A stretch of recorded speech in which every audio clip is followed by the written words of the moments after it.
talking about Ramona. Oh. There was an error on what they.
Good evening. I would like to call the July 9th, 2024 regular city council meeting to order. I would like to point out that this meeting is being hosted through live stream on the city's website. I would like to remind council to have their microphones turned on and positioned so the audience can hear. City Clerk, may we have roll call, please? Thank you, Mayor. I'm going to do roll call a little differently this evening because I have a little announcement at the end. So we'll start with Councilmember Krupa. Here. Councilmember Lilienthal. Here. Mayor Pro Tem Peterson. Here. Mayor Males. Here. Let the record reflect that all members are present with Carol Kendrick on the Zoom call. And Councilmember Kendrick, are you on the Zoom?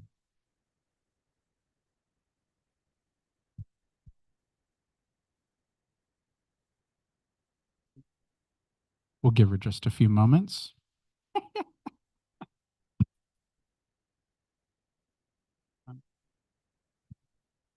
Is she?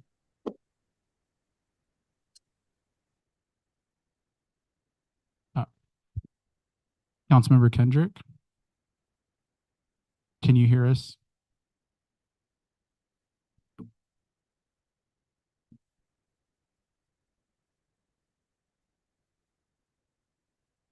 She's joining us now, so give me just one moment.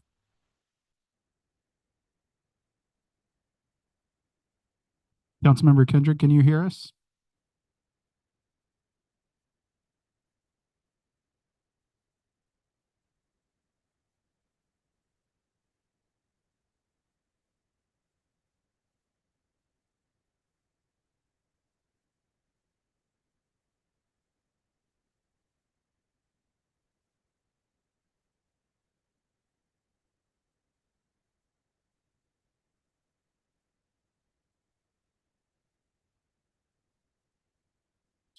I'm here.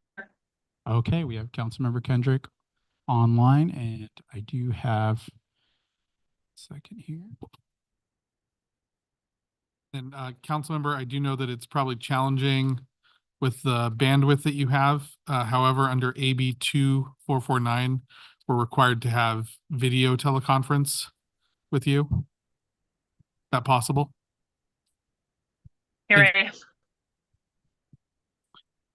And Mayor and City Council, we do have a request from Councilmember Kendrick to participate remotely under the Just Cause provisions under AB 2449. City Council Member Kendrick is appearing remotely due to a need to travel while on official city business. Councilmember Kendrick is traveling under city business, and that would meet this definition. Additionally, we do have one other item that we must enter into the record before you take a vote. And Councilmember Kendrick, can you disclose if there's anyone else in the room with you over the age of 18?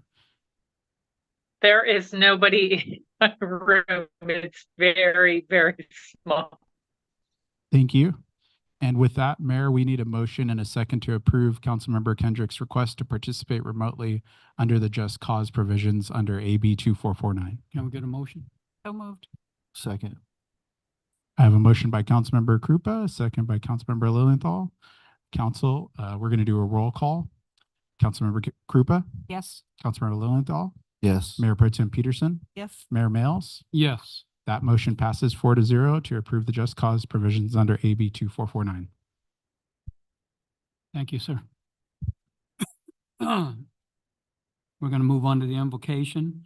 The invocation will be by Christian Tikas of All Good Things Ministries. And afterwards, Councilmember Lilienthal will lead us into the Pledge of Allegiance. Please stand. Please bow your heads. Heavenly Father, we just thank you for this evening. We pray that your Spirit guide us today with wisdom and discernment into the matters and the affairs of the city of Hemet. Father, I pray that your wisdom and discernment guide your servants, your council members, your mayor, everyone here, Father, in this room. And we just ask for your blessing to continue the prosperity in this city. In Jesus' name we pray. Amen. All those in attendance, please uncover and then recite the pledge with me. I pledge allegiance to the flag of the United States of America and to the republic for which it stands, one nation, under God, indivisible, with liberty and justice for all.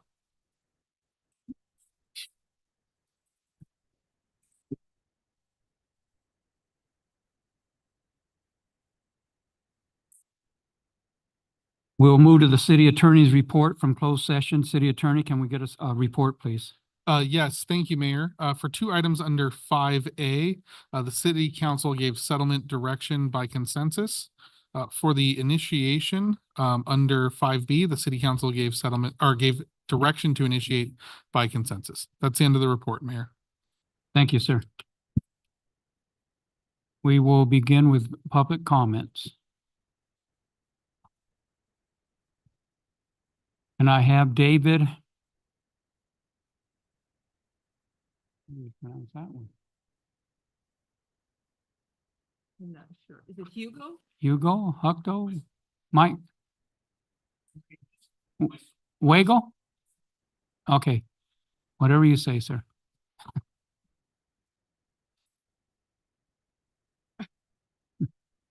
Hueso. Okay, thank you. Never been one of these, but I'll keep it brief. I am homeowner at the Saddle Point community, and I just wanted to get a couple things here for you guys. Number one, if you guys are going to be voting on today, I'm requesting a postponement until you actually hear citizen input. Look how empty this room is. Everybody needs to be aware in our communities of what exactly is going to be happening, because all of us, there should be a lot more people here. That's one thing that I will say. A few just real quick that I want to go over. Impact on affordability, right? Raising it even more.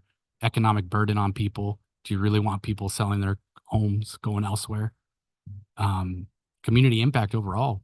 Income to all these other businesses that are the homeowners here are having to go around here, right? Who is going to continue to fund these businesses around here? Not just that it's us, but I mean, do you really want people leaving? Also, a couple of talking points here. Is there other comparative analysis on what our current taxes are compared to other homeowners in Hemet? That would be great if postponement is possible with citizen input. If you guys could actually give us that information. And what other alternatives is there? So citizen input, I think, is the most important one. And if postponement's even a possibility, I would definitely say you guys need to reconsider with more people in this room. This is empty room. There's not this many homeowners in Hemet in the Mello-Roos communities. So that was all. Thank you.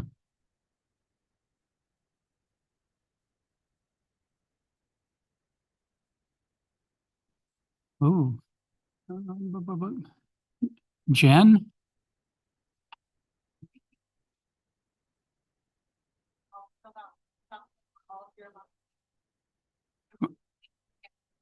Okay, sure, step up.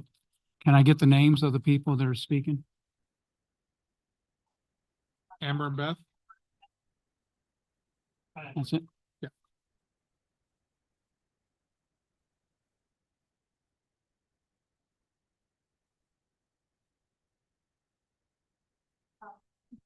So my name is Beth Clark, and I'm also a resident at Saddle Point, only been there since October. So I think he started off very well for how we feel. Just opposing the new tax because we already are aware being new builds, we're under the Mello-Roos, we're ready to pay more tax, we're ready to help the city. We'd request more time to see how these things are going to really play out with our current HOA doing the landscape already. Since we've been living there since October, we've already had issues with like the streetlights and things reported to the city right away. We've asked for police support with some vandalism at our pool. So we're already learning how to be a part of Hemet, how to participate and to step forward. And we do think that we would oppose the tax. I'm Edgar, also an homeowner on the Saddle Point. Before, raising taxes, I did incredible effort for me. I'm a migrant. I came here when I was 27 years old. I'm 47. and I buy my first house by myself. It took me a lot of work, and I know I have to pay taxes. I've been paying since I came here. But now I pay in Melrose, I pay in the property taxes, and you want to increase it. But the problem is I'm paying, but I don't see nothing back from the government. Cities, the streets are not properly maintained. Like she said, we have problems in our community. They cause damage on the pool, like chairs, broken doors. I think like $3,000 in damages. So I'm paying taxes for what? What I'm getting in return for those taxes? Mediocre streets, mediocre police. Or if you can do the work, well, let us know, and then we have to do it. But then that means you're encouraging vigilante justice for lack of action. Because I haven't called myself because I not even use the pool. But neighbors call police. They've been told, I think they were told to not to call back. Once they were told to not to come back. And we were told that we were not a priority. So we are not a priority when we need help, but we are a priority when we're gonna get taxed. So it's not right. You're gonna tax us, fine, but then we want something in return. And I don't know if this is I need to give you one of them. Just give them all to her and she'll pass it. Yeah, penal code. So the kids were there drinking, underage drinking, and they were destroying private property. They were told to leave, and they didn't listen. I think they attacked one of the neighbors already. So what are we waiting for? To somebody, husband gets mad because they hit his wife, and things get out of control? What about some of the kids fail because they are drunk having parties on a private property? What are we waiting for? It's like, can I go to your house and do parties if I want to? Because I don't have a pool in my house. So. Hi, my name is Jen. I'm also a resident at Saddle Point. And I specifically wanted to address the tax issue because that looks like a special assessment to me that's outside of the normal realm. So we're already taxed at a very high tax bracket being a new home. And this looks like a new tax that's only for a year. And my concern is that if after this year, are we going to be imposed this every year? And our community is not even done building out. So it's kind of hard for us to be taxed when our community isn't even finished. So when we're talking about street maintenance or lighting, half of the lights on our community do not work. Our street lights. We've reported them. It doesn't get solved. Street maintenance, we don't even have the streets finished because we're not even done building. So I don't even think the city owns the streets yet because it's a HOA property.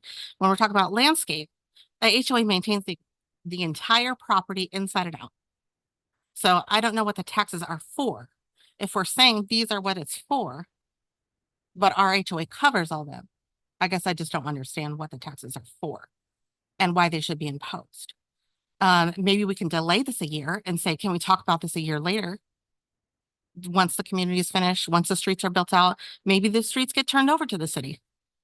Then we can talk about imposing more taxes. But I feel like that's a big concern of all of the residents. Why are we receiving more taxes on top of it? Just from moving in the first year, our supplementals, out of this world. I couldn't even believe it. If I didn't have my mortgage to pay the bill, it was going to be $5,000. And I don't have $5,000. So then my mortgage went up along with all the other neighbors and residents because of how high the taxes are and the difference between supplementals. So it's like, then you're talking about another tax that we see on the docket today. I'm concerned. You're pricing us out of Hemet. So like for the price that we're paying for our mortgage, can we move to Temecula or Murrieta? I mean, we're already paying a lot in taxes and we want to stay here, but I can't stay here if I can't afford it. That's all. Thank you. Hi, my name is Amber. I'm slightly hard of hearing. I'm part of a Data Point community and I live with them.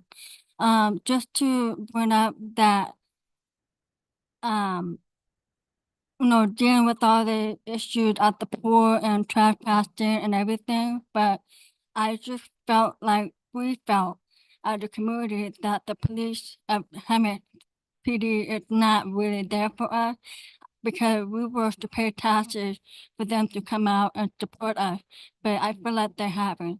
I understand that they have a priority they have to work on, that's fine, but they're not there for us. Some of our officers are just brushing off with the world, there's nothing we can do about it. They're not really addressing the issue to take care of the problem. So that is putting a weight on us to, trying to resolve the issue.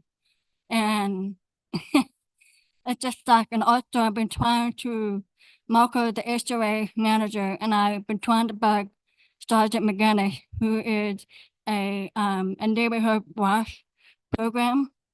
And he is not returning a call and trying to reach out to us. And we're trying to get something to help and, to communicate with them. So thank you. Thank you. Our attorney's going to address it, and I don't know if the chief's coming up to say something or not. Yeah.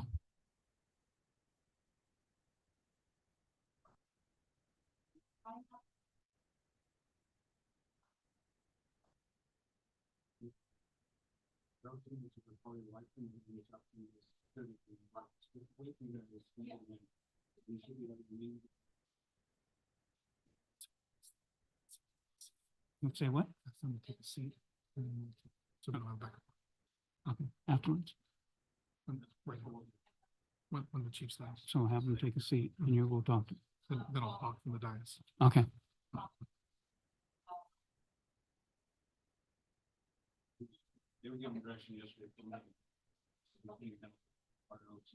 Okay, perfect. Thank you. And if you can have a seat now, the attorney wants to also discuss something. So, yes, please. So the Brown Act allows us to do a brief response. This item is on the agenda, so maybe we can have staff address some more concerns at that point. I did want to note that Saddle Point 1 and Saddle Point 2, Saddle Point 1 was approved in 2021. It's had an annual assessment every year since. Saddle Point 2 was approved in 2022. It's had an annual assessment every year since then. And we actually did something unique.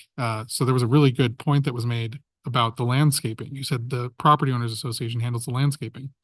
The City Council actually did something new with the Saddle Point CFD.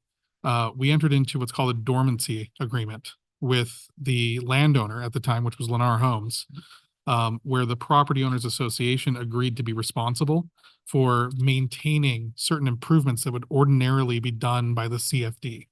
And so the special tax B, which is identified in the documents in the staff report, is actually dormant. We don't assess the full amount of that tax because it's being handled by the Property Owners Association.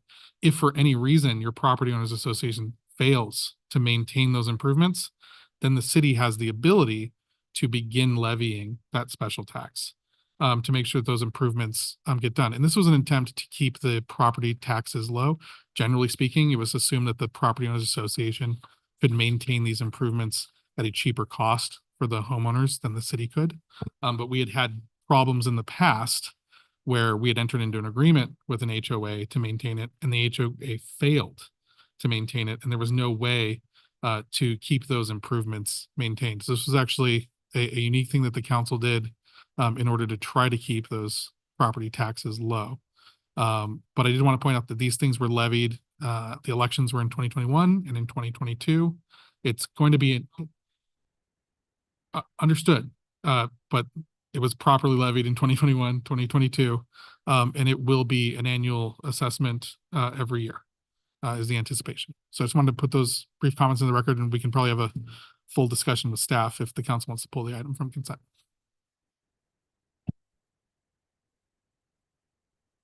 Yeah. Mayor? Yeah, you need to step up to the podium. We need to recognize her. Yeah. What's her name? Okay, I'm sorry. When I read it, to my understanding, B was supposed to be for the water retention basins. A still lists landscape. So that's where I'm concerned. So how is landscape in both? So Mayor, one of the things that we try to prevent during public comment is this back and forth. Okay. yeah, But I'll just clarify. Yeah. okay. The drainage Go ahead and have a basins, seat. Oh, drainage basins and flood control is one aspect. The other aspect is perimeter landscape areas. As one of the other items that's identified, if you look at the staff report on page 2 of 36 for this item, it does identify the landscape areas as one of the other part of tax B, subject to the dormancy agreement. So, okay. Thank you. Thank you. All right, are these, okay, we'll take public comment for items not listed on the agenda. Maybe we have Boris Shervanian, RA, on safety and refuge.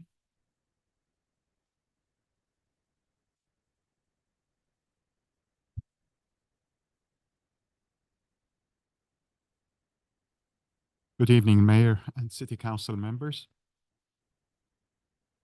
The property that I have is located at 230 North Mayflower Street. We purchased it 5 years ago. We like the neighborhood very much. One-story residential and mature trees gave the notion of a good community. However, it has the potential to be better. I'm here today to talk about two problems: safety and refuse. Let me start with the safety problem first. One of my tenants' lease is terminating soon. I reached out to her if she wanted to renew it. She likes her next door neighbors and she liked how I was managing the property. However, the story that I heard next disturbed me. Her bicycle was stolen. Children trespassed to her backyard to climb over the roof and play. Suddenly, the roof became an extension of the playground. Then on the way down, trash cans toppled, spilling the contents. Also, the property across the street, she witnessed horrible things: loud talking, shouting, profane language, and fighting. She reported none of these to me or to the police. She didn't want any tension. My tenant is a kind and responsible. She works full-time. She is the ideal tenant. She deserves to feel safe when she's at home. I would be heartbroken if she moved out. On July 1st, I went to the police department. The officer who helped me not only was familiar with the neighborhood, but it is her patrol area as well. She recommended installing cameras and extra police patrol. As a landlord, I'm obligated to provide a safe environment for my tenants. That is why we have a mutual understanding. I have had my share of problem tenants. If the tenant receives 3 warnings, then it may be followed with an eviction. I have had no evictions so far, except once due to extreme destruction. I'm a licensed architect. I'm required to complete continuing education. This helps me to be up to date. I believe an introduction of a new regulation mandating landlords to complete CE or continuing education will be a good foundation for a better community. And if you're wondering about my tenant, she decided to move out, unfortunately. The second problem is the refuse.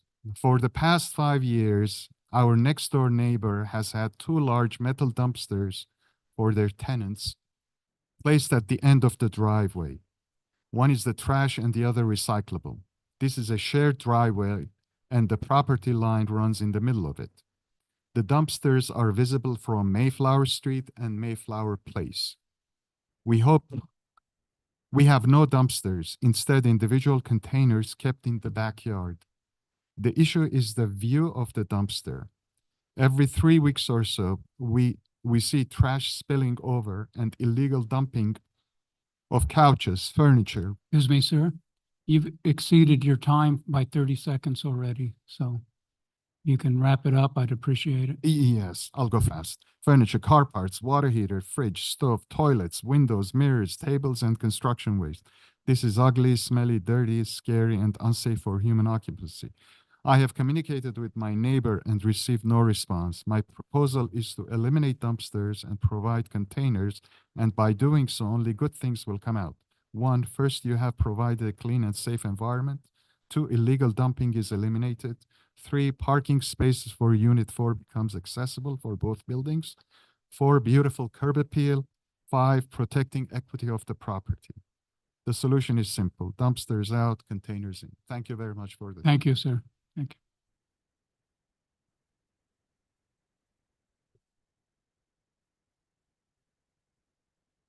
you. Vanity and Myra.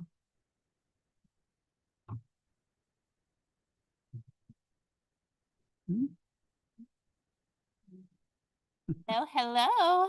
So on a little bit of a different note here, we are small business owners in the city of Hemet with Neighborhood Link, and we had the privilege and honor to collab with the city of Hemet to have them help us do something that they said they were committed to doing. As a city, they vowed during their strategic plan that they would look to enhance city pride, community resources, and local talent, and bringing them all together in one day for one event. Valley Summer Kickoff Fest was that event. Though it was the hottest day we've ever seen, it ended up being a day where we were able to provide over 350 bags of groceries, 100 toys, blankets, and through We Know Stuff.life and Dr. Rehab, they are looking to open up a detox center in the city of Hemet. So we today wanted to present a plaque to the city of Hemet, thanking them for their partnership in building a stronger valley, and present it to Mayor Mills, and thank him for also getting dunked in the dunk tank by his amazing grandbaby. And also just the police department, the fire, facilities, Mark, his team, Ben, Monique. This is a city that said they were committed to small businesses and helping seeing community pride, and you did that. So we thank you. We thank American Legion.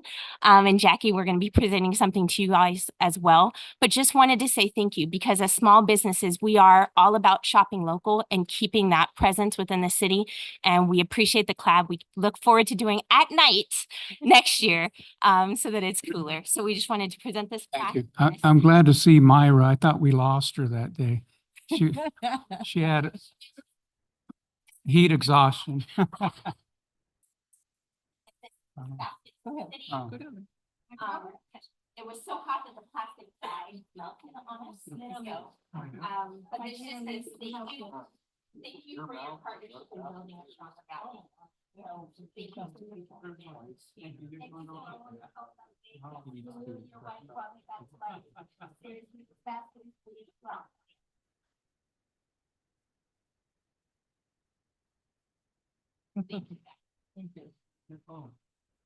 This is where the shit happened.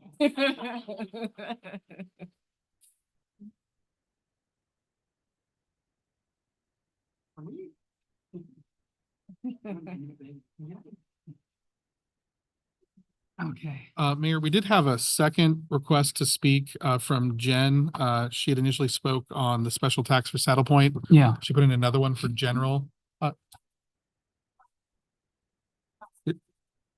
Okay. Never mind. Never mind. Okay. Okay, so that's it? We don't have any more. Okay. Oh, Zoom. I'm sorry? He needs to check Zoom because we have the. Thank you, Mayor. I'm going to just call out on the Zoom call due to the AB 2449. Is there anybody on the Zoom call that would like to speak tonight? We'll give you just a few moments to raise your hand.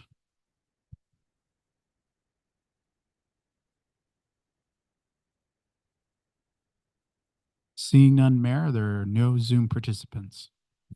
Thank you, sir. We will now move to the public hearing items. The city council's procedure for public hearing will be as follows. Staff will provide a report and clarification of items presented.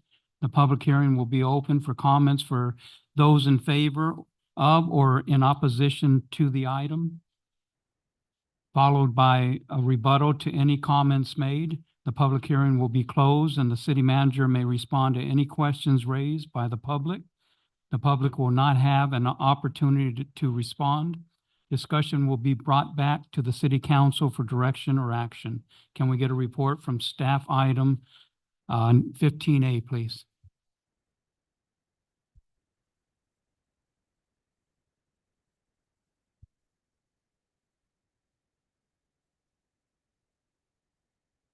Thank you, Mayor, members of the City Council and the community. I'm Monique Alanese Slater, Community Development Director. This evening before you is the extension of the urgency ordinance for car wash moratorium. The strategic plan integration is quality of life to ensure that the Hemet is safe, clean, attractive, and comfortable for all who live, work, and visit.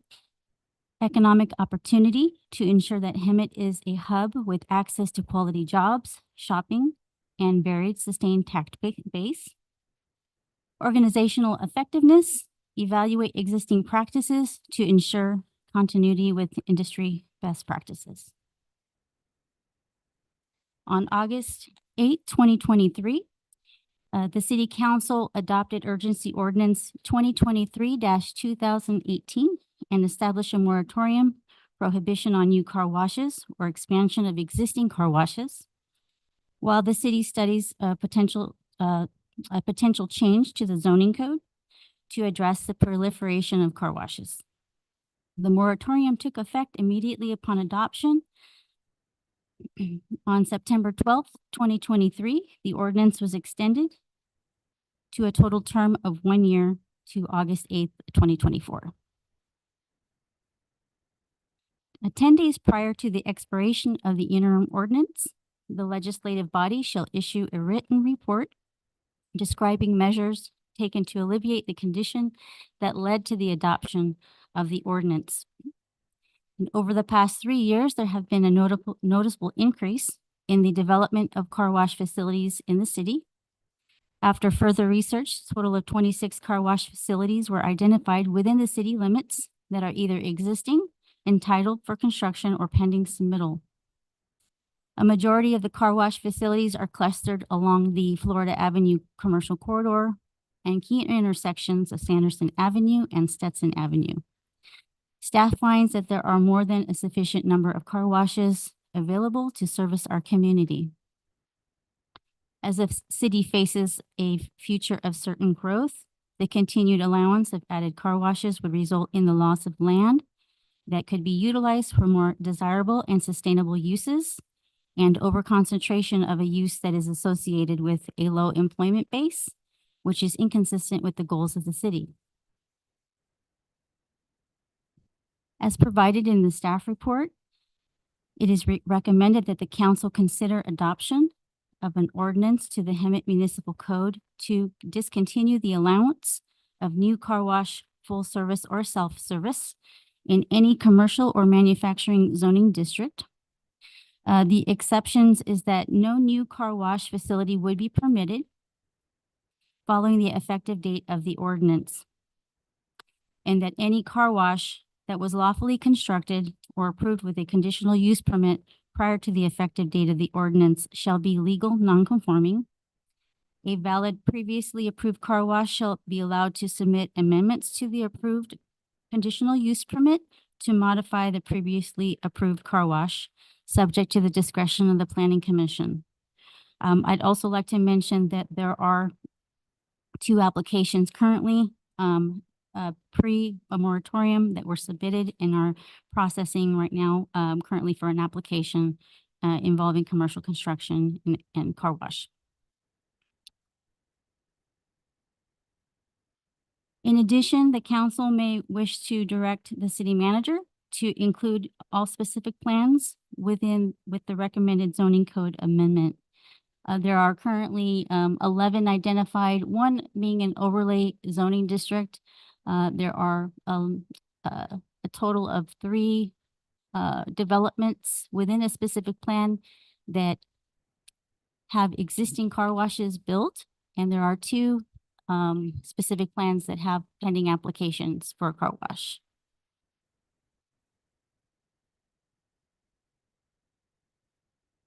Importantly, in the interim, the car wash moratorium will expire on August 8th, 2024, unless extended by the council.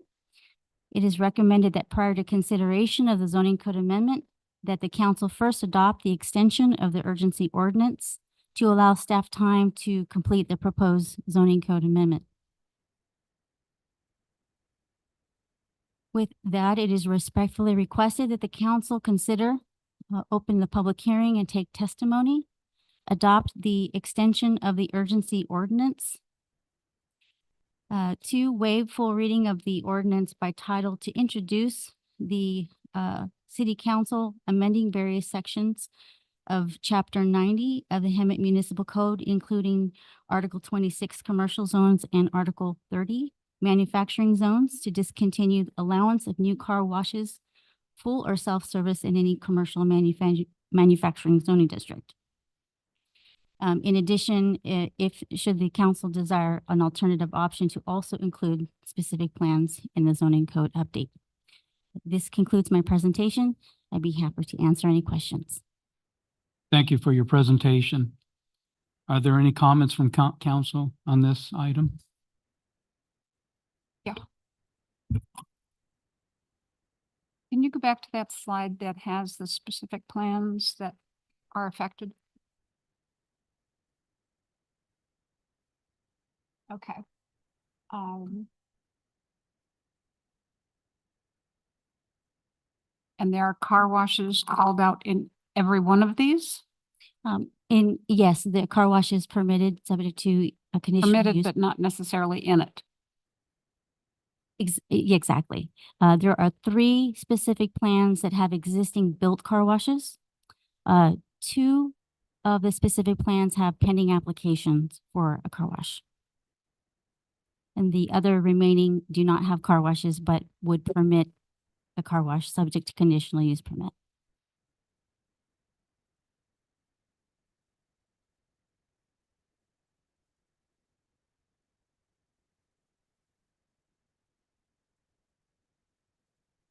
I want to see where they are a little bit easy, on a different map, because some of the locations I can understand that, and I don't have a problem extending this for another year. So which ones? One said with Diamond Valley. What location is that?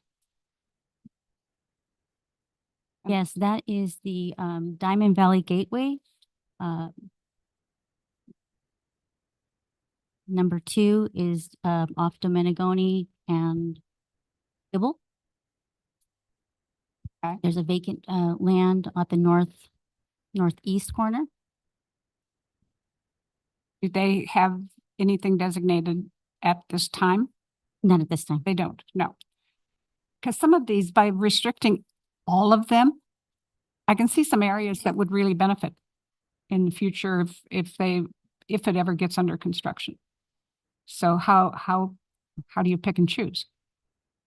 So, I mean, one of the options could be, it would be to adopt the development code amendment, which would generally prohibit car washes in the non-specific plan areas of the city, and also to continue the moratorium for 1 year, and then ask staff for perhaps a more comprehensive discussion, or perhaps you could refer it to a committee to make recommendations. You know, I'll tell you that frankly, the issue that we were looking at with staff is we have a lot of specific plans that specifically that allow this use, which would require specific plan amendments to make it a prohibited use. And so we'd like to do that in a single public hearing, if possible, to reduce the costs for conducting that process. So it's up to you, obviously, if the council did want to go one by one and have one public hearing as you considered them. But it might be better to get a list of those where you want to allow it to continue to be a permitted use or a conditionally permitted use, and those where you want it to now be a prohibited use, and just do a single public hearing to amend all of those specific plans at one time. And I don't have a problem with that if it's looked at almost like on an individual basis and say, you know, it would work good here, but we have, it's just like liquor stores. We have an oversaturation in this area. We don't have possible build out, whatever the whole thing is. I just think a blanket of saying no is a little extreme.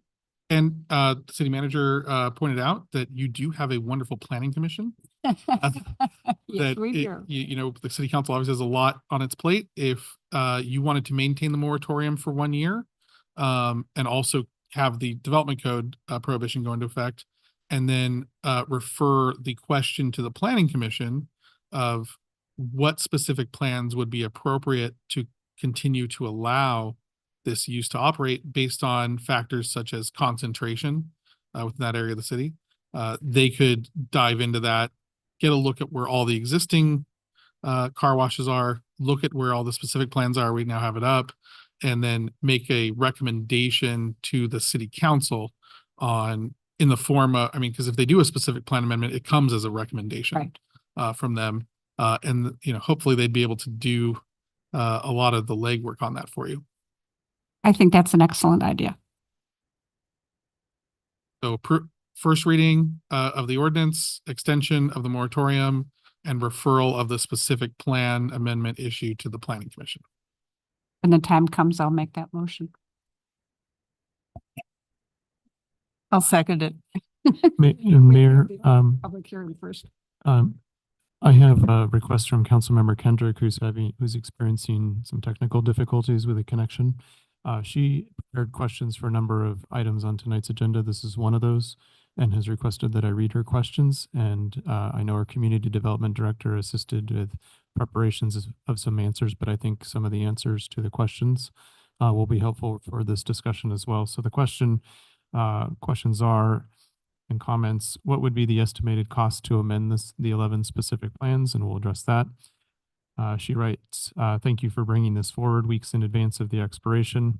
Should the last one have been 10 days prior based on the staff report? So our community development director can assist with answering those, or I can read some of the comments here.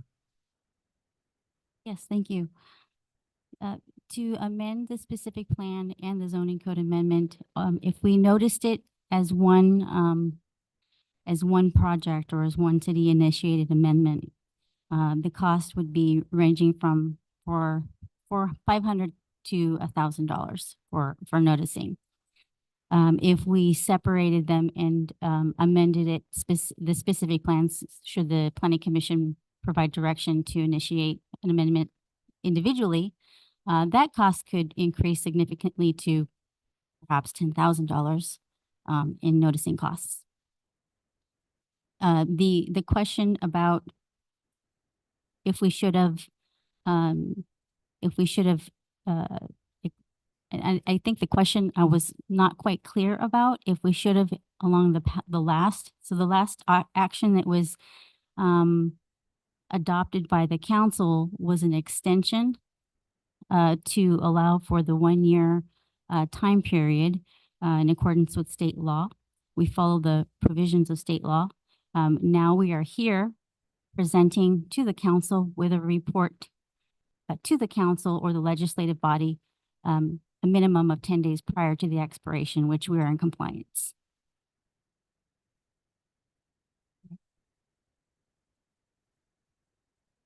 Monique, does that include the car washes at the gas stations?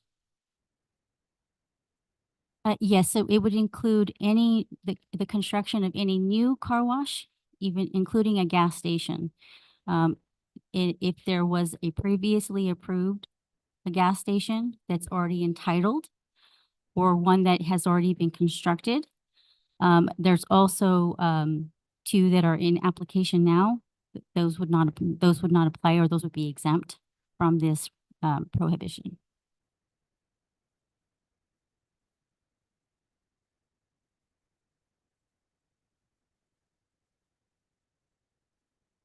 What was the motion? After you open the public hearing, it would be. Mayor, we have to open the public. Yeah, okay. So we're done here, and okay. I'll open the public hearing after the Public hearing is closed. We will bring the item back to council for discussion. City Clerk, do we have any registered comments or speakers? Thank you, Mayor. No registered speakers, but I'd like to call out on the Zoom call. If there's anybody that'd like to speak, now is the time to raise your hand for this public hearing item, and we'll give you just a few moments.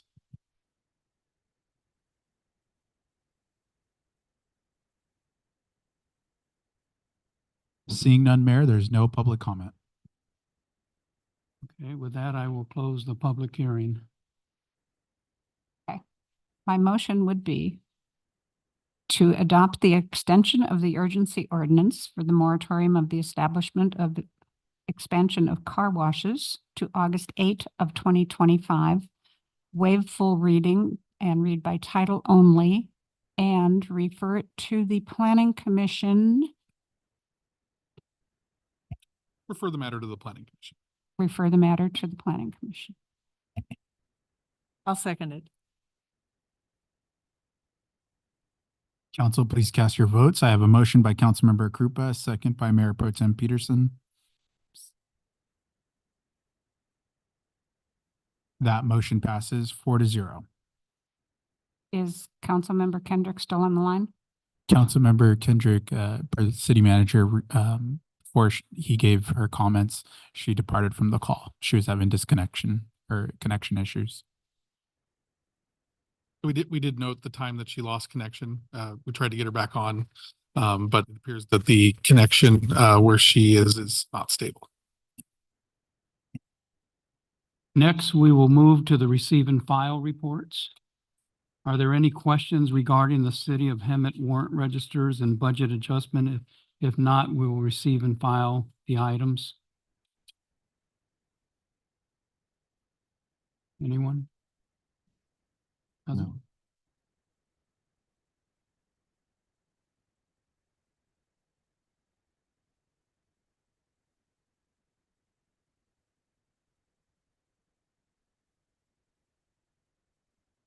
So we will receive and file the reports.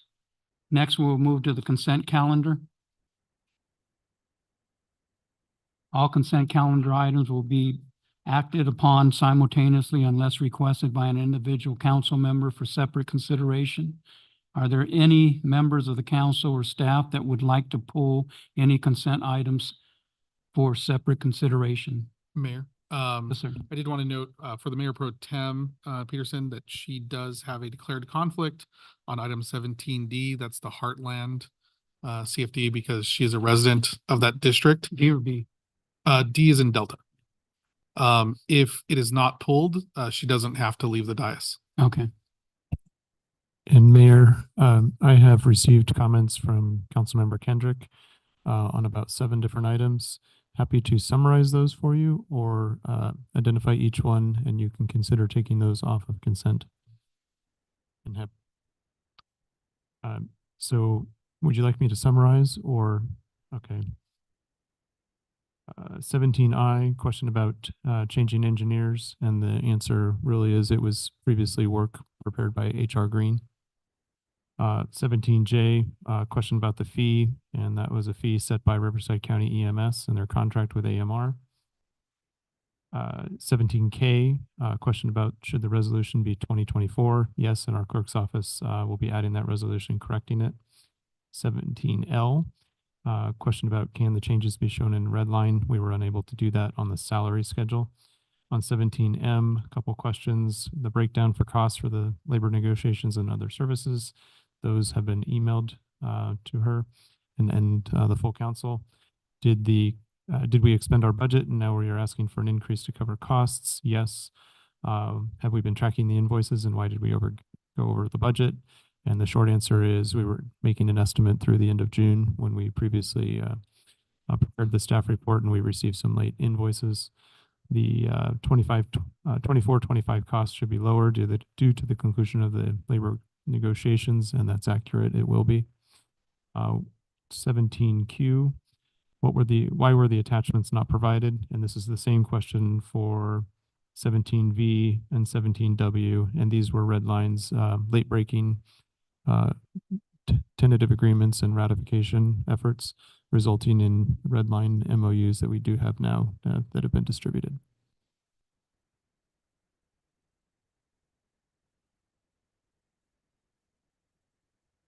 Got them all down, right? I have one additional comment for 17A. Councilmember Krupa pointed out that there was a recusal for public hearing item 14A on the minutes of page 4. And so while you don't have to take this item off, my recommendation is to add the minutes as amended to include this language here. Councilmember Krupa recusing from districts 19-5 Heartland.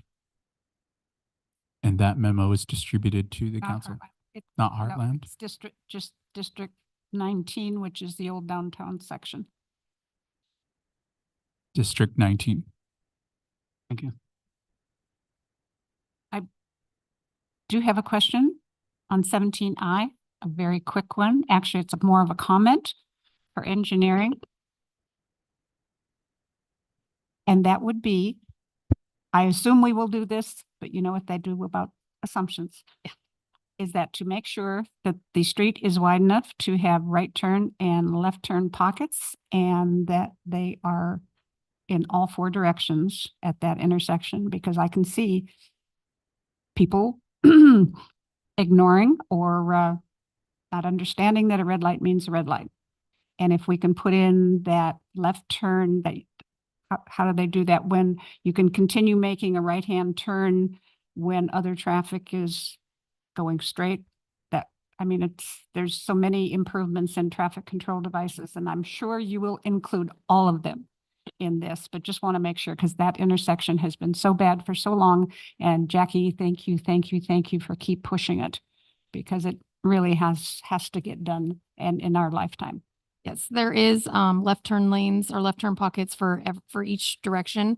Right turn pockets, there aren't any designated right turn pockets, but Warren does have 2 lanes on each side, so they would have it'd be a right and a third and a straight. Devonshire is limited a little bit by the right of way and then some existing jurisdictional areas on the south.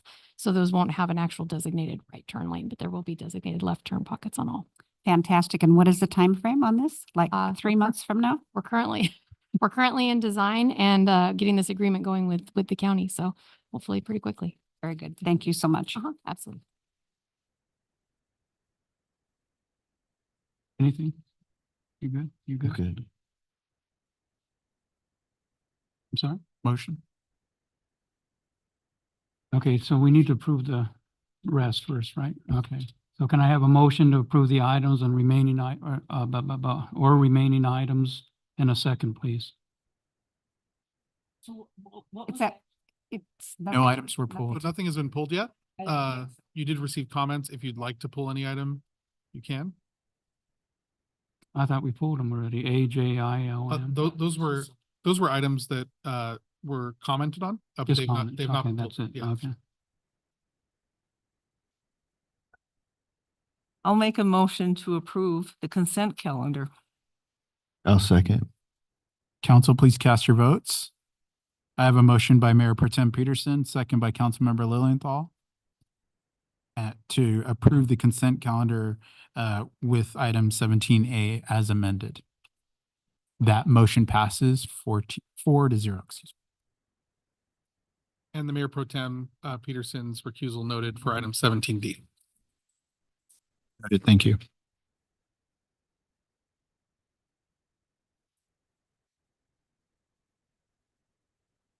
Next, we will move to discussion action items. Our first discussion item will be 18A. Can we have a staff presentation, please? I hope the city council is ready for the city attorney show because we are going through discussion items and the first 5 items are from your city attorney's office. Okay. So I will try to move through these quickly. However, these are items of significant importance, so feel free to stop me if you have any questions, Mayor or Council. The first item is an ordinance update amending section 53-1 to the Hemet Municipal Code. This will reimpose the city's prohibition on camping and storage of personal property on public property following the recent United States Supreme Court's decision in Johnson v. City of Grants Pass.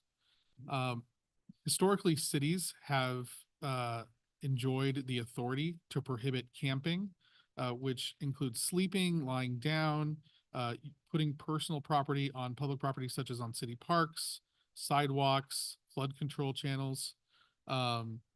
This was upended in 2018 in a case called Martin v. City of Boise.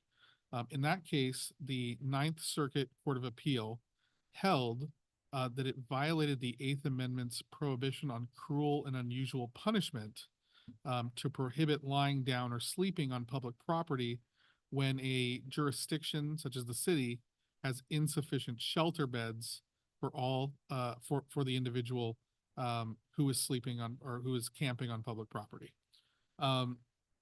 This again was not consistent with previous case law. However, it put the brakes on most cities' ability to enforce their anti-camping ordinances, especially with significant increases in homelessness across the entire state and the large amount of time it takes to get adequate shelter facilities up and running.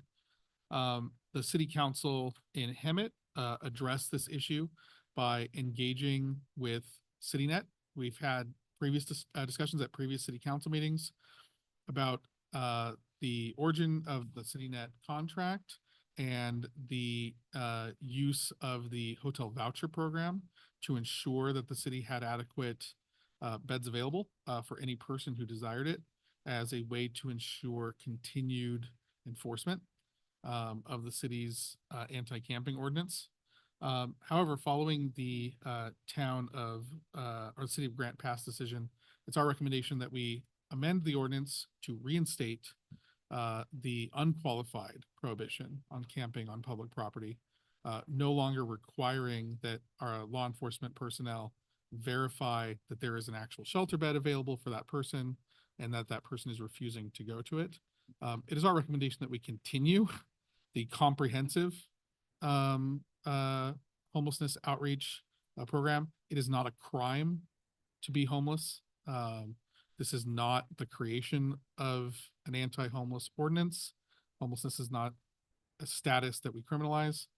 However, the parks of the city are funded by all. They should be available to everyone to use and enjoy. Same with the sidewalks in downtown and around our businesses. And there are also significant health and safety concerns that have arisen. This city council, in fact, had to spend a significant amount of money to create safety barriers at culverts in our flood control channels because we had a significant population that was living in areas that could flood extremely quickly, leading to injury or death. So we think it is an important ordinance update. It is not the end of our comprehensive plan for addressing homelessness in the city. However, it will significantly aid on the enforcement side when it comes to camping and storing personal property on public property. I believe the police chief is available if you have any questions about the city's enforcement strategy on camping on public property and our continued outreach to assist homeless individuals. I have a question. Right now, or businesses have to fill out a 602 form in order to keep people from vandalizing and going in and having the police at night or on the weekends take people off their property. Yes. Do we have to put signs up or anything at the parks in order for this 53-1 amendment to go into effect so we don't get sued, or can we just do business as usual? Well, we currently have signs up, and it does state that. It's always stated that you can't camp, and along with several other municipal codes. But the city attorney and I talked, and those are going to be updated with the new ordinance numbers. Plus, we have things like we can't have jumpers or whatnot, so we're going to update those signs so we can start enforcement now. If I can go back to, we never at any point that I can remember, we have never enforced. Like the city attorney said, homelessness is not a crime. We've never treated it that way. We've always offered other options, always. Even when this Grants Pass thing was in place, we've always offered other options. It's a little better now, so we'll continue doing that. And I think we're actually in a better place now with CityNet because So in the past, we contact somebody, we offer all those options. If somebody, a veteran wants to get some help from the VA, if we call the VA, if they weren't available to come out and pick them up right there and there at that location, we know that the help probably wouldn't happen. So we would physically put them in the car, voluntarily, and take them up to the VA in Loma Linda to get some help. Now we have CityNet that can do that. So we're still getting it done, but now we have somebody, a third party, able to do that for us. The officer's 10-8. So we'll continue just doing business as it always was. And then you're going to have those where it helps us. You're going to have those that refuse all help whatsoever. And now they're in the middle of the sidewalk in a park, whatnot. Now we can enforce and take them, give them a citation. and whatnot. When you enforce this and you take them off out of the park or whatever you do, Yes. all their items, do you still have to store them for 30 days or however many days you have to store them? Absolutely. And I You think still it have is to 30 do- days, but we go beyond that. We do 90 days in the city. 90 So days. we give them 90 days that we store their property. You asked the same question I was going to ask, especially on the storage. Yes. Great. And so, just to address your question, Mayor, like the police chief said, we already have notice regarding prohibitions on camping, at city parks. However, we are going to be updating those signs because there are new things that we are going to look at prohibiting, specifically, bounce houses. It's not something that we take great pleasure in. However, as you know, we are, in a new era of liability insurance, for the city. And, this is a specific exclusion to our property liability insurance. So we will be analyzing that issue. There may be some creative ways to address it, but in the meantime, we're likely looking at updating our signage based on that. Thank you. Now, are you going to move on to the next one? I need a motion, and Oh. a second to introduce and have the first reading of the ordinance. Okay. I'll make a motion to change the ordinance back to the way it was. Waive further reading and direct the city clerk to place the ordinance on the consent calendar for the next regular meeting of the city council. Second. Council, please cast your votes. I have a motion by Councilmember Krupa, second by Councilmember Lilienthal. That motion passes 4-0. Thank you, sir. We will move on to item 18B. Can we get a staff presentation, please? Yes, Mayor, recently the city council has adopted revisions to the city's regulatory ordinance for commercial cannabis businesses to allow for storefront retail with a maximum number of 5 licenses in the city. As we indicated when those ordinances were going through, the city was going to need to adopt an application process and guidelines. So that is what you have in front of you. I did want to make a couple of notations. We used the previous application process for all non-storefront. So this is cultivation, manufacturing, distribution, and then micro businesses. In our for our template here, we made limited changes. The goal was to make it so that the businesses that are operating and seek to obtain a permit, they should already be familiar with the process because it's been our process here for over 2 years. And also to minimize the amount of new forms and new processes that city staff need to develop. That being said, there are some changes between the two that I'm going to go through. But before I do, I did want to note that in that change, there were a couple of items that were not updated. The fees for the application should read everywhere in the resolution. And this was pointed out by Councilmember Krupa. Credit where it's due. The fees used to be $8,500. They've already been increased by the council and it was reflected to be $10,227. So all references to the fees should be that. There was another reference to 80% or 90% of points, but as I'm going to discuss in a few seconds, we've actually recommending removal of all references to points and going on a quantitative analysis still, however, moving to a simple pass-fail. So 1 point or no points if you'd like. However, The goal is to reduce some of the quibbling that we occasionally get during this process, in having our applicants focus on giving high quality applications that meet the minimum city criteria, and then going through an ethical and transparent lottery process, since we only have 5 available.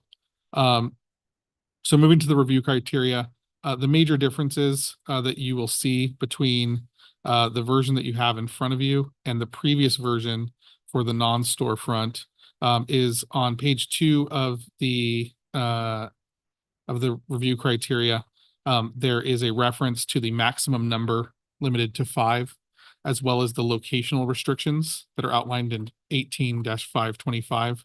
So you'll recall these are the distances between, as well as the distances to sensitive uses. You will see on that page is also the 80 to 90%. We're recommending that all of those references to points and percentages be stricken. So that will be removed. Other than that, the application process is essentially the same. It's filing a zoning verification letter. So this is an initial step, which simply verifies that the planned location meets those location requirements. Putting together one of these applications is time consuming and expensive for the applicants. And it's going to take a long time for our community development director to review. So the thought process is, we want to make sure that you're applying for a location that is lawful before they expend all that money and before we expend all of that time, because what we'd hate for someone to do is spend a lot of money putting together an application and staff to spend a lot of time reviewing it, only to say, we can't issue the license because you're too close to this particular sensitive use. We did that with the non-storefront cannabis uses. So this is the same. There'll be an application. There's going to be the financial responsibility, indemnity, and consent to inspect agreements. There will be an agreement on the limitations of the city's liability. There's going to be application fees and background checks. The difference that I spoke about before is primarily going to be to phase 2. So we're going to remove all of the references to points. We will have the applications evaluated by the community development director, and she will make a determination after consulting with the police department, the fire department, planning, engineering, our special consultant for cannabis, HDL. After talking with all of them, she will go through and make a simple pass-fail on any of these items and note what the deficiencies are and give the applicants an opportunity to correct it. This is not intended to be gotcha. We're not trying to play games with points like we've seen perhaps in some agencies. You go through this and you give, these guys 240 points and these guys 235 points.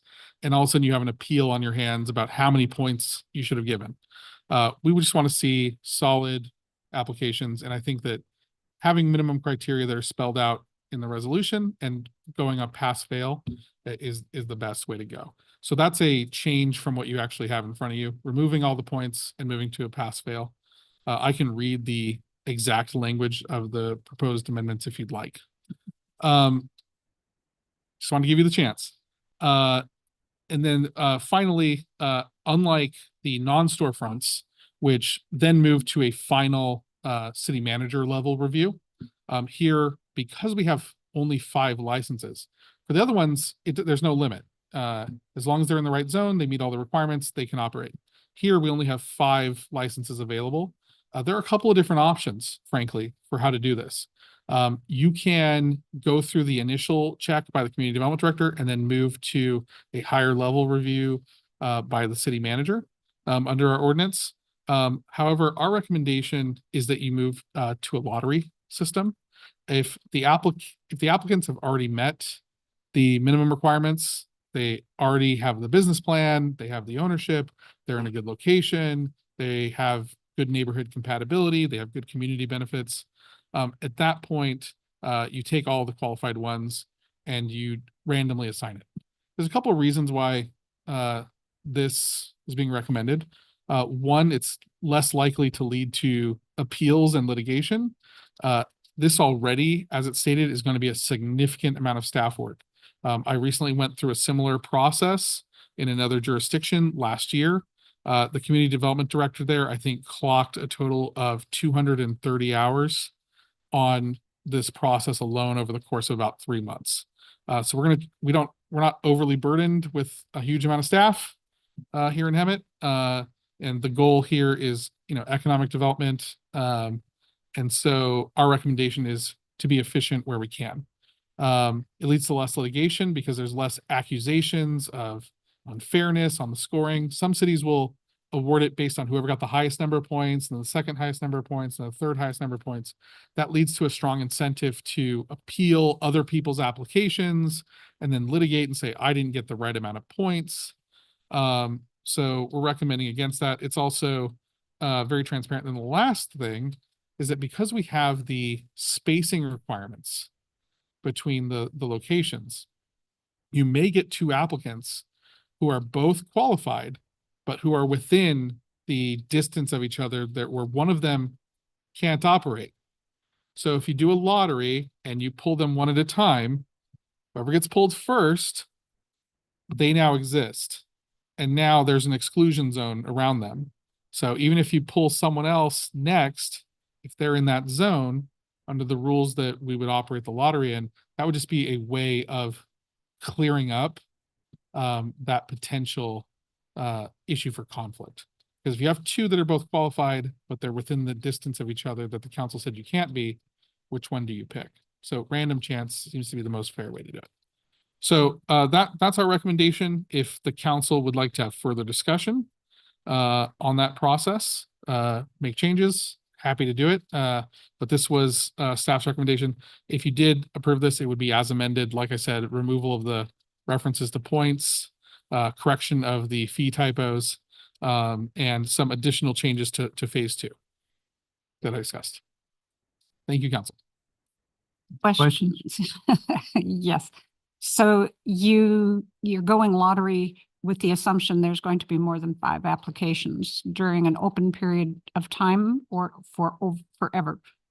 So the way we've set it up is the applications are open until the city closes it. The city is going to give a 30-day deadline. I think we're going to open up the applications, see if we get a rush of applicants, and then make a determination on whether we just want to leave it open and then say, okay, we're going to start at this time. If we receive 12 applications in the first 30 days, then it makes sense to close it and give some finality to the process. The lottery section does discuss what happens. So if 5 or fewer are submitted, then everyone who submitted gets a license. And then As long as they're not in the same area. so long as they meet all the requirements of the code, correct. If 6 or more, then we go to the lottery system. I think what we can do is if we end up having 5 or less, which is possible. The cannabis industry is not booming like it used to be. And we do have several on our border that have been approved by the county and by our good friends in the city of San Jacinto. And so, it is possible that they may look at the city and think that it's saturated. We may not get 6 applications. However, we're prepared for if we do, and that's when we would go to the lottery system.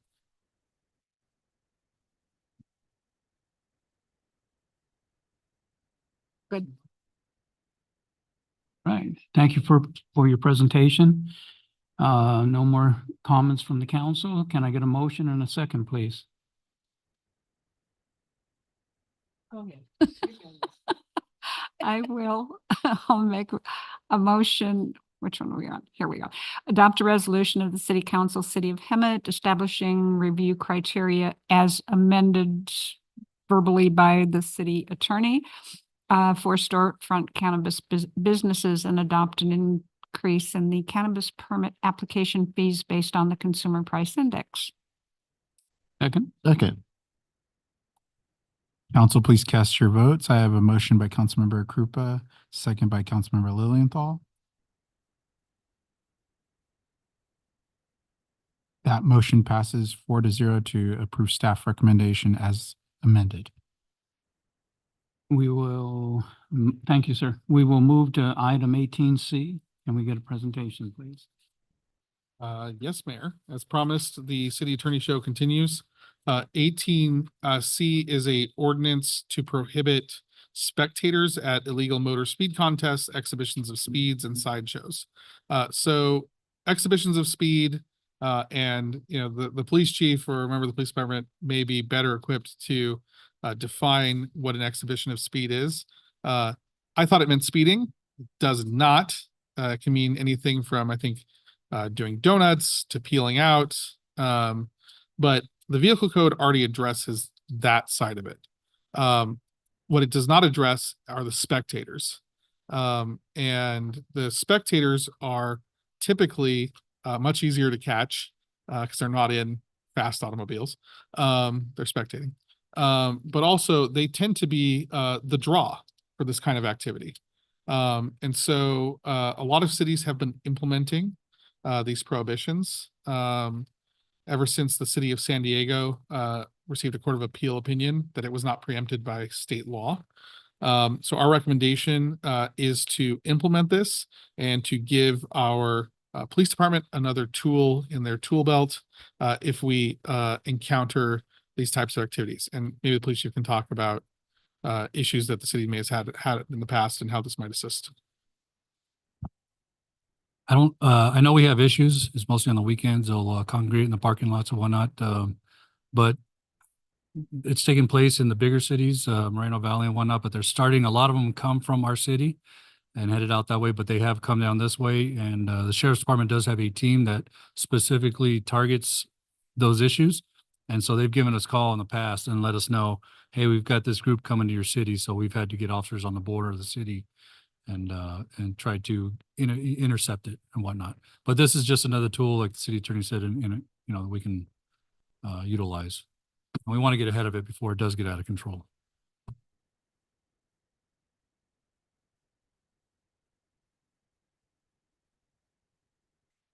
I just want to say, I think this is really good because we've heard people speak from the podium before, and there's a lot of street racing. There's a lot of people in various neighborhoods that have complained about people doing donuts and stuff. And, if they do that kind of thing, there's going to be spectators and, the word will get out and that. So I think this is a very good thing that we're doing here. So.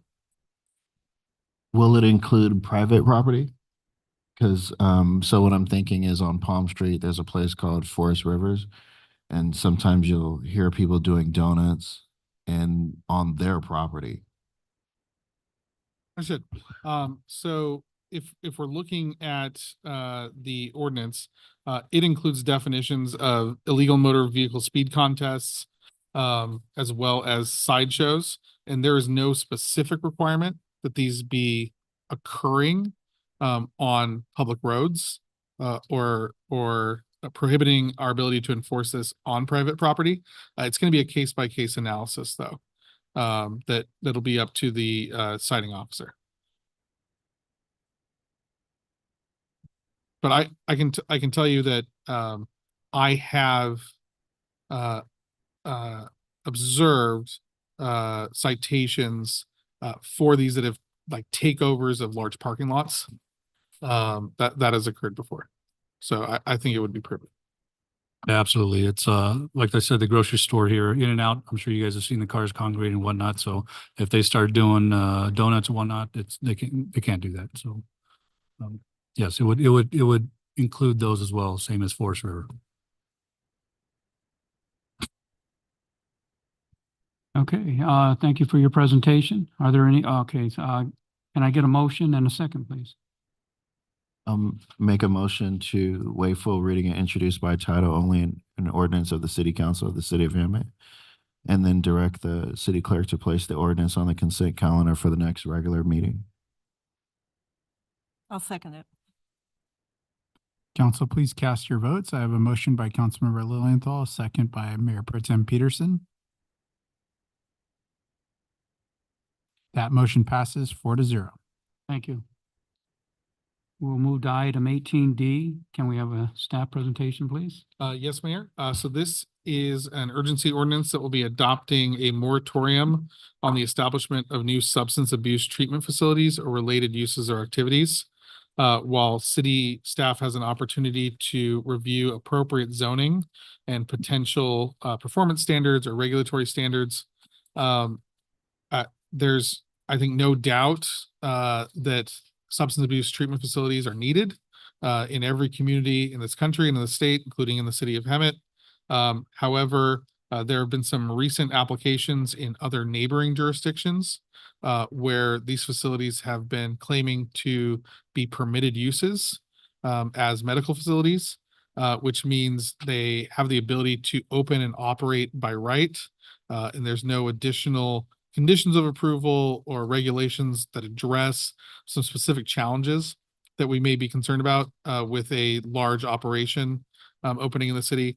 Some of those things are referenced in the staff report, I believe, and with things like loitering, litter, debris, security concerns. So our recommendation is to enact this initial 45-day moratorium. You will likely at your next council meeting get the 10-month, 15-day extension for a total of 1 year. But I believe that, I don't think this one necessarily needs to take as long as the car wash moratorium.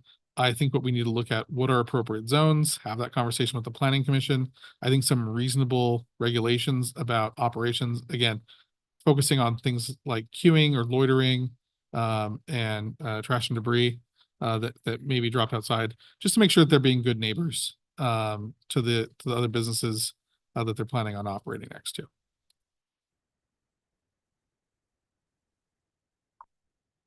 Thank you for your presentation. Are there any comments from the council? Don't have a problem with this at all. What's that? I said, I don't have a problem with this at all, so long that gives us time to adequately look at it. Can I get a motion then and a Yes. second? I will make a motion to waive full reading, introduced by title only and approved by a 4/5 vote, an urgency ordinance of the City Council of the City of Hemet, California, adopting a moratorium on the establishment of any new substance abuse treatment facilities or any related use activity. Second, No second. and a vote, please. Council, please cast your votes. I have a motion by Councilmember Krupa, second by Councilmember Lilienthal. That motion passes 4-0. Thank you. We'll move to item 18E. Can we have a staff presentation, please? Yes, Mayor. This is the last city attorney item, and it is another ordinance. So the state of California governs the operations and regulations for general law cities, which Hemet is one. One of those regulations that the state has enacted are restrictions on the compensation for city council members.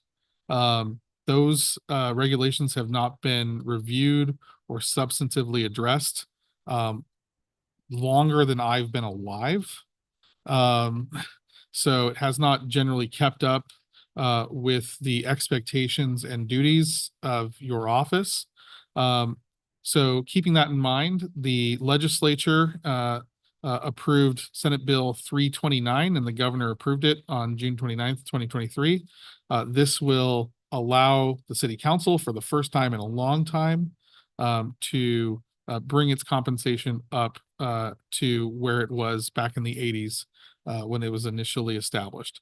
It's dependent on the population and size of the city with an aim towards larger cities with more complexity, such as Hemet, have more obligations, more expectations for the council member. And then finally, the legislature, in considering whether to do this, recognize that this is public service. This for the council. This is not expected to be your job. On the other hand, it is a significant amount of time and a significant expense that is incurred. And that time and expense dissuade a lot of people who, have to work full time for a living from running for city council.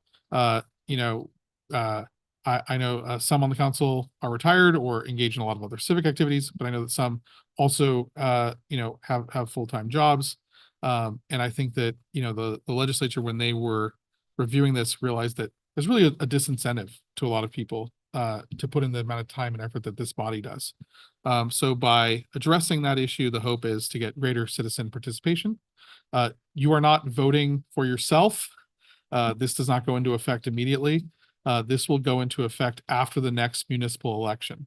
To clarify, that means it will go into effect for the entire council after the next municipal election, not just for those who are newly elected, but it cannot go into effect until after that election. Any questions? The way it reads, it sounds just like the under background and the second page on the last paragraph. An ordinance has been prepared for introduction that establishes an increase in council member compensation to whatever amount per month to be affected when a new council member commences a new term, which will be the following upcoming November election. Yes. But it reads like it's only council members that are going for a new term. I mean, maybe I'm probably wrong. No? Understood. Perhaps in artful language in the staff report, I think the ordinance language itself is clear, as well as the government code section that relates to this.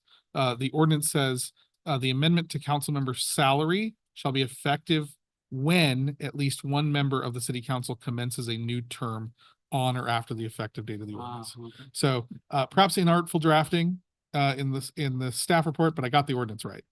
That's what counts. Okay. Thank you. If- Any- Another history lesson here. If we go back into the late 90s, early 2000s, council made a whole lot more money than what we make now. And in 2010, there were a lot of budget cuts that were made. The council at that time worked with staff and departments to willingly take a pay cut. At the same time, the council decided that they would willingly take a pay cut also and took a 10% pay cut. In 2012 or 2013, we were still in the midst of, because I was on council in 2012, we were still in the midst of coming out of the recession but still having a lot of financial problems. And we went to staff again and said, we're going to have to ask for some pay cuts and no raises whatsoever. And staff worked very diligently with council. And council said, we need to give ourselves another pay cut. So we took another 10% pay cut, at the same time eliminated all city paid health insurance for council members, including health and dental, which is afforded to all employees, whether they have health insurance or not. So over the years, this council has stepped up to the plate when necessary and have given ourselves pay cuts, and we've never gotten them back, even though we've given the pay cuts and the raises back to the employees. So I have no problem at all supporting this.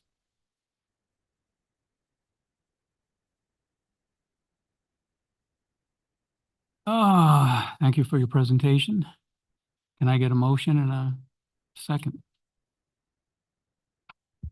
I'll make a motion for the future council members to waive full reading and introduce by title only an ordinance of the city council, amending section 2-36 of the Hemet Municipal Code related to the compensation of council members, and direct the city clerk to place an ordinance on the consent counter for the next meeting. I'll second it. Council, please cast your votes. I have a motion by Councilmember Lilienthal, second by Mayor Pro Tem Peterson. That motion passes 4-0. Our last one. Now we will move to item 18F. Can we have a staff presentation, please? Good evening, Mayor and council members. Staff respectfully request City Council form the Community Development Block Grant Ad Hoc Committee with the appointment of 2 council members for the 2024-2025 fiscal year.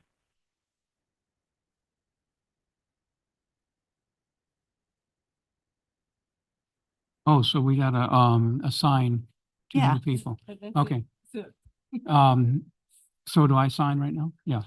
Okay, do you mind, Councilmember Krupa and Peterson to be on the CDBG? We'll change it up.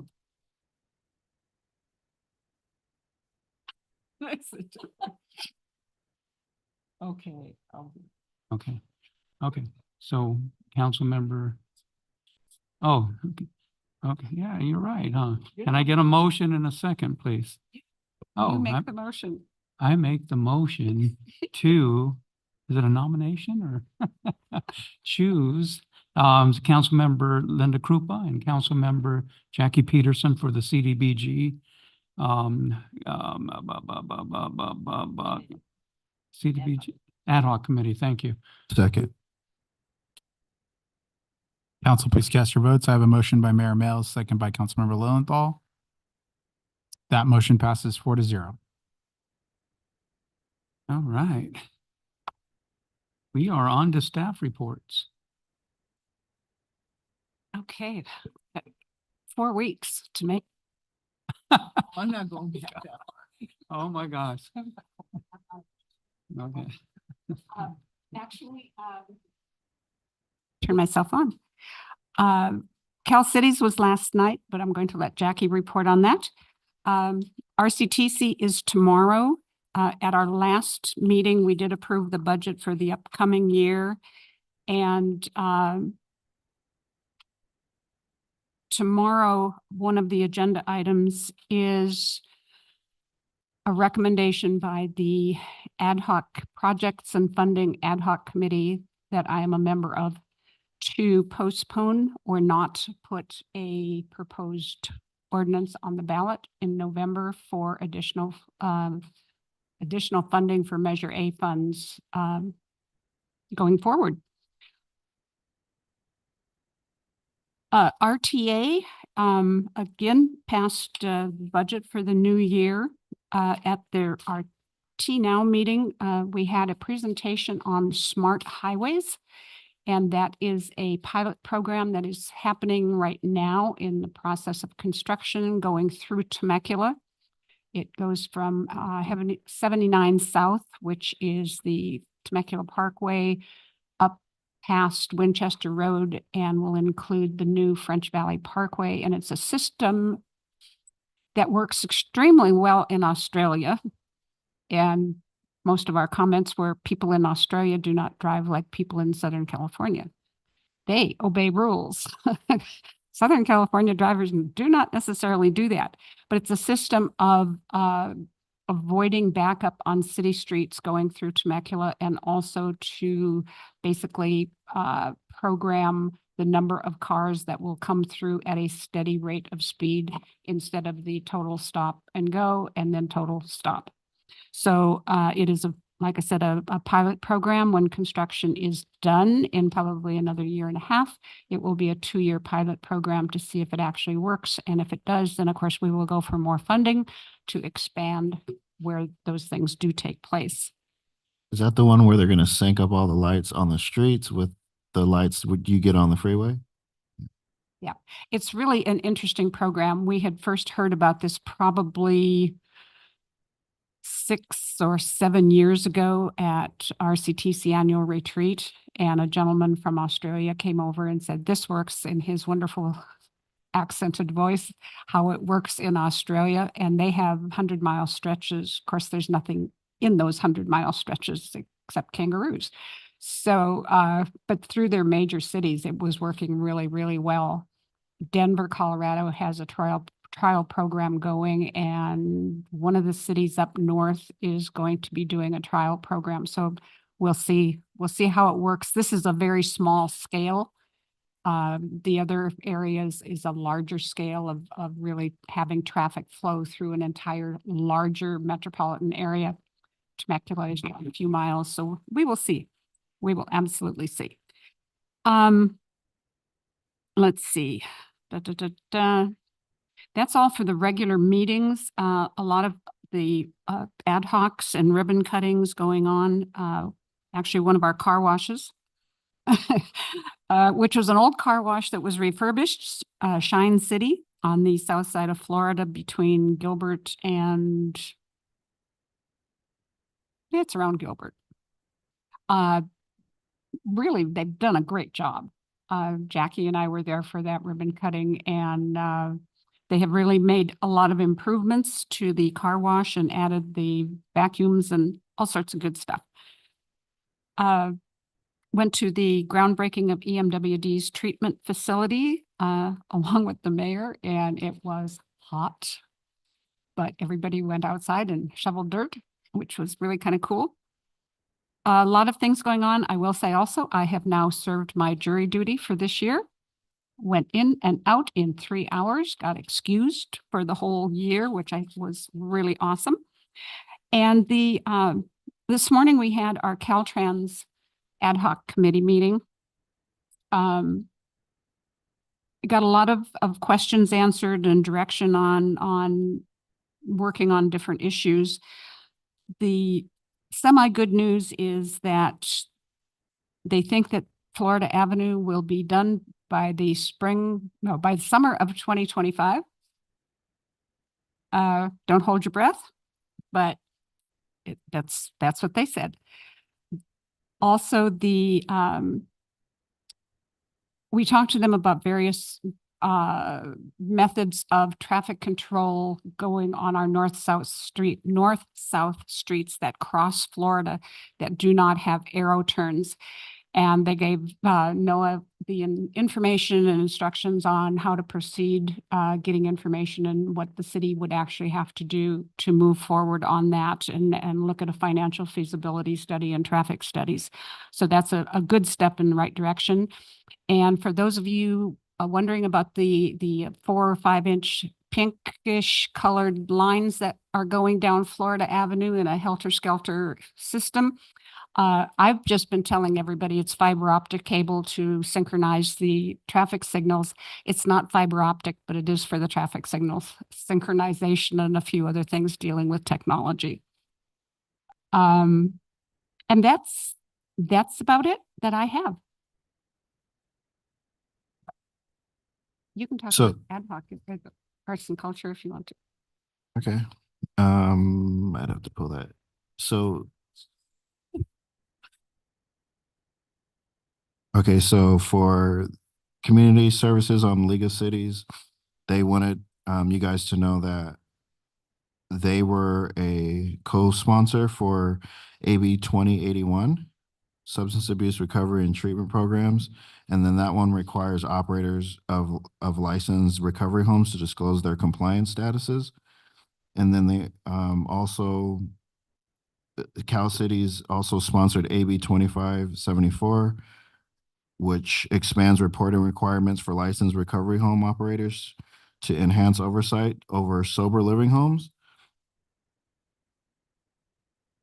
And then AB 799, the position of Cal Cities is they're just keeping an eye on it. That's the Interagency Council of Homelessness funding for the state programs. And that one creates new accountability requirements for local governments assessing state funding through the Homeless Housing Assistance Program. They were also in support of AB 1961, which intends to develop a strategic master plan to end hunger in California.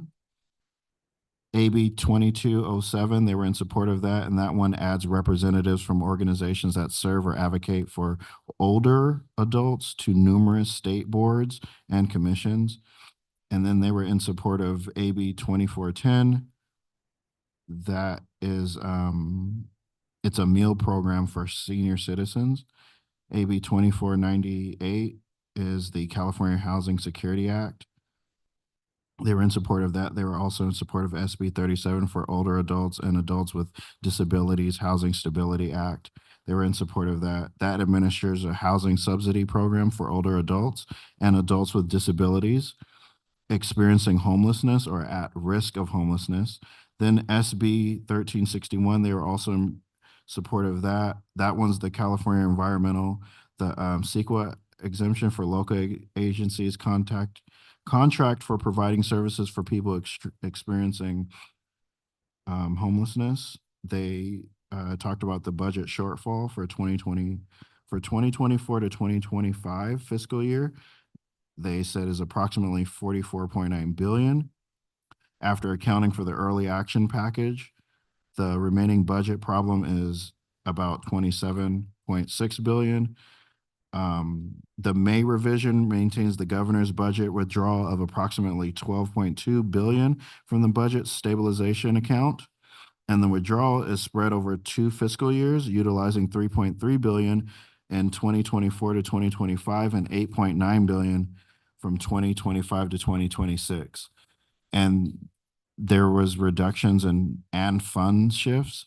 So the budget proposes significant reductions and fund shifts that could impact local programs like homeless housing assistance and prevention program, reduced by 260 million one time for 2025 to 2026. Multifamily housing program, the elimination of the remaining 75 million in 2023 to 2024. And then there's this adaptive reuse program that was eliminated by reducing 127.5 million in 2023 to fiscal 2023 to 24. Foreclosure intervention housing preservation program, elimination of the remaining 236.5 million. And then there was the active transportation program, the reduction of 300 million for 2025 to 2026, 99 million in 2026 to 2027. The across the board reduction to state operations by approximately 7.95 beginning in 2024 to 2025, affecting personnel, operating costs, and then the contracting. And then the permanent reduction proposed leading to the elimination of approximately 10,000 positions, kind of like how we did with the vacant positions, those funding positions. And then for specific program impacts, you have the behavioral health bridge housing program that was reduced by 132.5 million.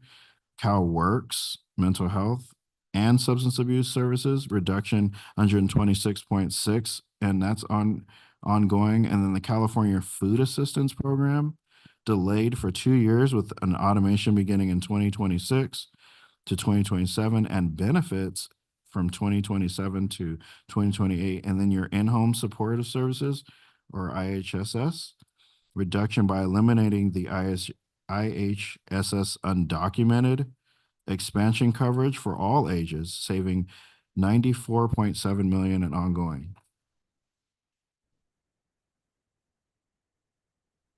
And that does it for for at least the community services part of Cal Cities. That it? Yeah. Okay, so the mayor and I are both on the business ad hoc committee, and we work with the Chamber of Commerce pretty closely on some things. And I just want to give them a shout out for the great job they're doing in our city.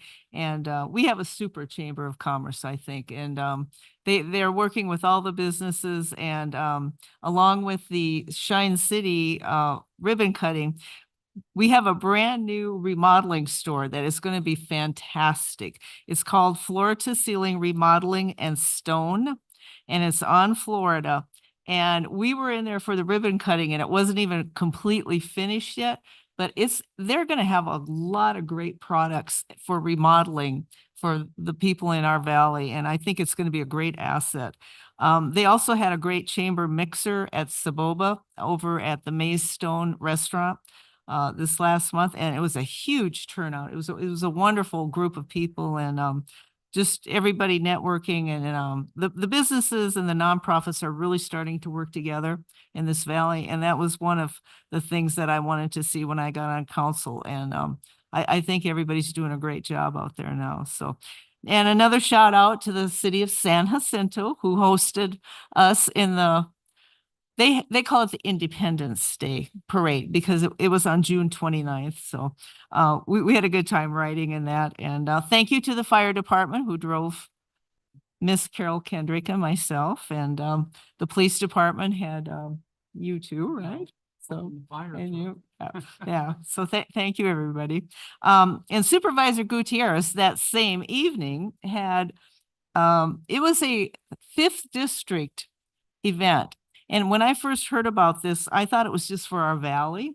And I thought, well, this is really a cool event, and it was at Valley-wide Recreation at Esplanade.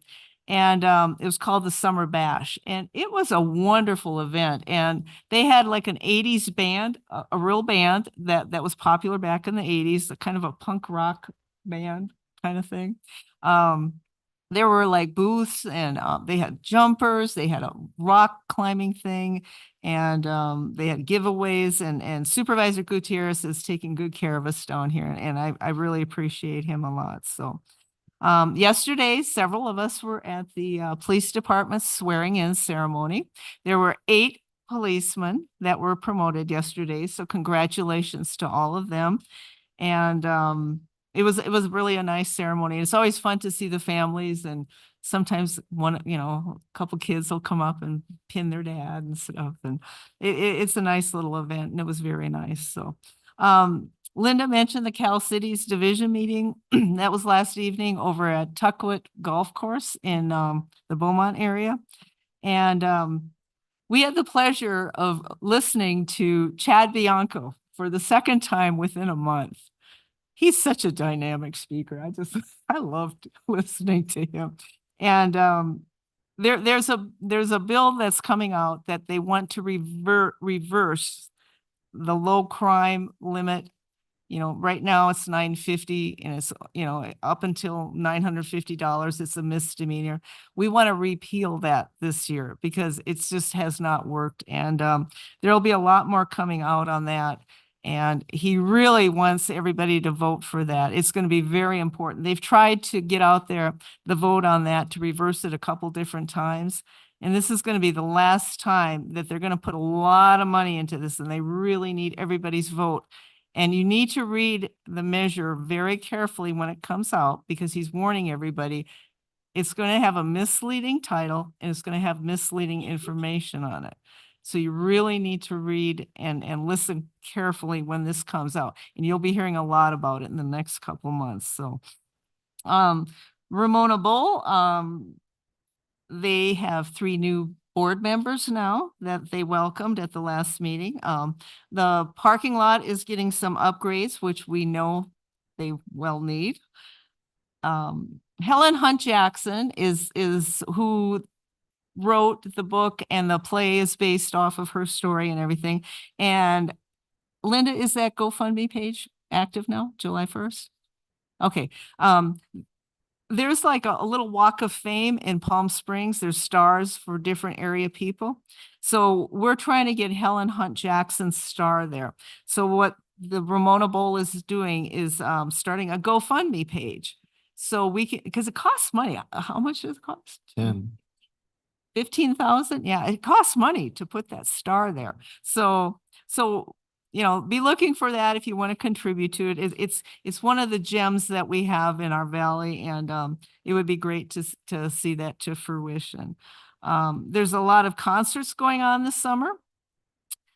Brent Payne on the 13th. He's the real deal, not a tribute. Country singer, he'll be there. Selena tribute is coming the next weekend. Then they're going to have a Cher tribute and a Bruce Springsteen tribute in August. And then more information will come out, but October 5th and 6th, there's a special event that they've never done before. And it's going to be an old school R&B and jazz festival. So that will be coming up. And then, of course, they're starting to make preliminary plans for Boo at the Bowl for Halloween. So a lot going. People say there's nothing to do in our valley, nothing to do at Hemet. There's a lot going on. You just need to look and know where to look for it. So. Mayor? Thank you, sir.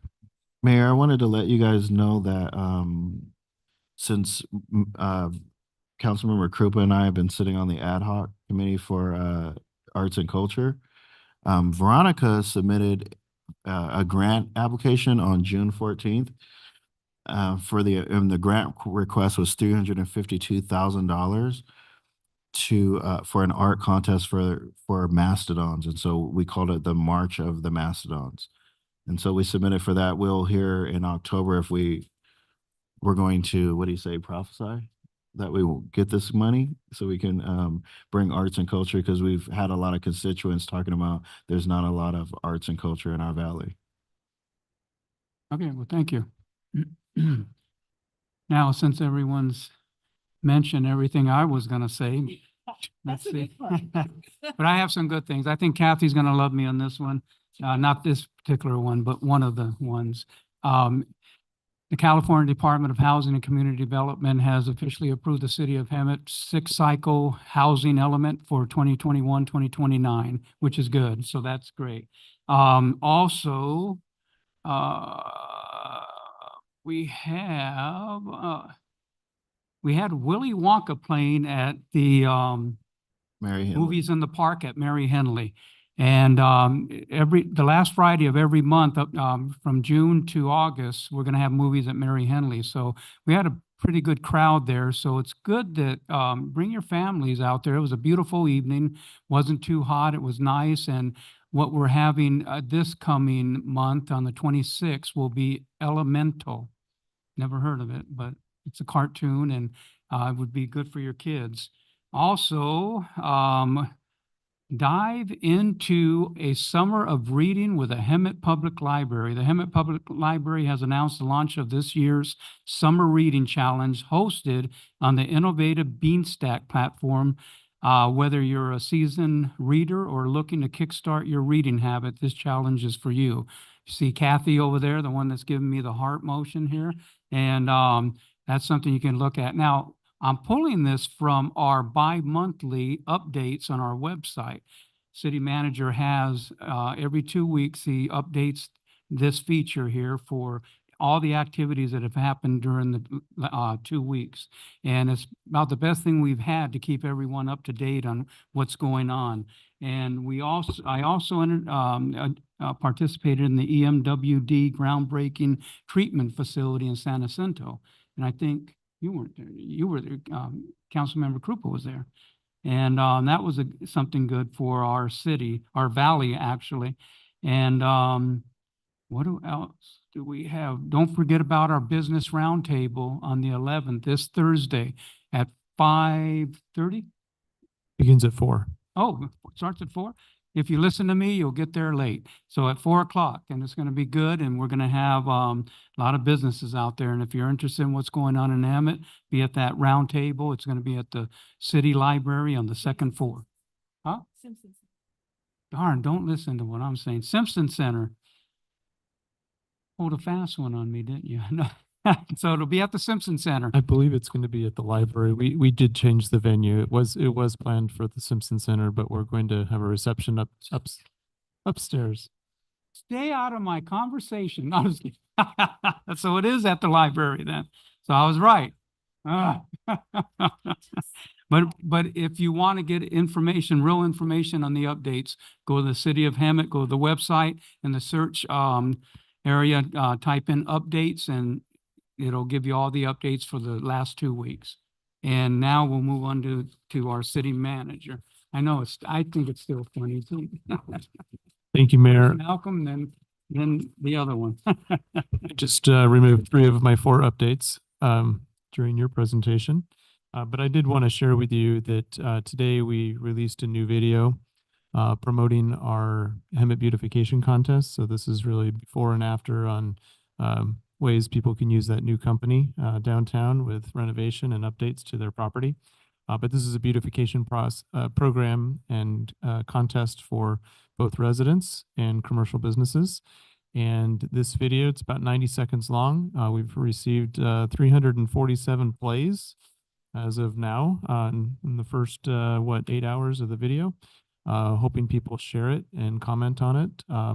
But it does profile some of the houses that we've already seen submittals on. So all the houses in this video are actually houses that have submitted under this contest.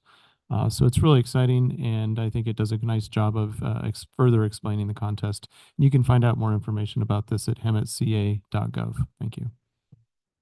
Thank you. And one more thing, on the table outside this area here, you'll see this sheet out there. Grab one. This is something good that we picked up from one of the events that we just had.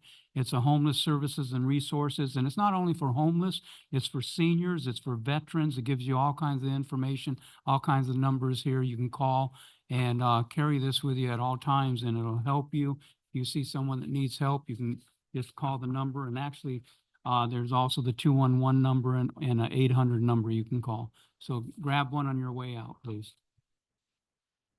There being no further business, this meeting is adjourned to the next city council meeting on August 13th, 2024. Thank you for joining us tonight.